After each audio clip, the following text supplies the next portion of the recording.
Si Senate President Soto, papayuhan si Senator De La Rosa na bumalik na sa Senado sakaling makausap niya ito. Samantala si Senator Bato naman wala pa ring paramdam hanggang sa ngayon.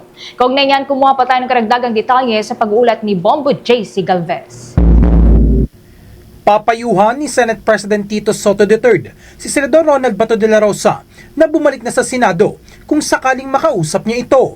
Ayon kay Soto, simula ng ipagpatuloy ng Senadong sesyon noong Nobyembre Agis ay hindi pa siya nakatatanggap na anuman tawag mula kay De La Rosa. Dagdag pa niya, kahit sa kanilang group chat ay hindi rin nagpaparamdam ang senador. Maaring nababasa lamang nito ang mga message ngunit hindi nagre-react. Kung magkausap man sila, plano ni Soto na ikayatin si De La Rosa na pumasok muli, lalo't mabibigat ang mga komiting hawak ng mambabatas.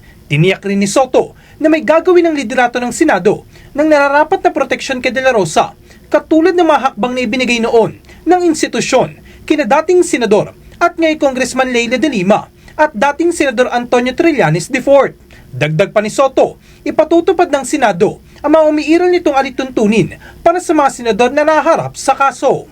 Ganun talaga eh, kahit ano si Senator De Lima at saka si Senator Trillanes nakakulong. Talagang tuloy pa rin yung function ng opisina nila eh. Sir, walang personal correspondence si Sen Bato sa inyo? Wala. Kahit text message? Wala.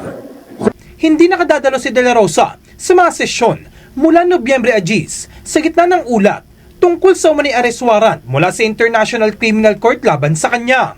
Ayon sa abogado ni De La Rosa na si Attorney Cirelli Tutorion, batid nila ang kumakalat na mga ulat, ngunit wala umano silang kumpirmasyon na totoo ang mga ito. Si De La Rosa ay naharap sa kasong Crimes Against Humanity kaugnay ng kanyang papel sa kampanya kontra droga noong administrasyon ni dating Pangulong Rodrigo Duterte. Para sa Bombo Network News, ako si Bombo J.C. Galvez, and this is Bombo Radio Philippines, the #1 and most trusted source of news and information.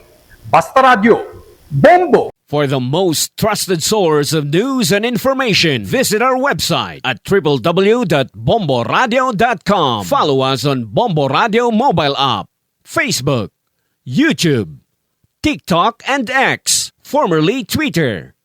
Like, share, and stay connected. Anytime, anywhere.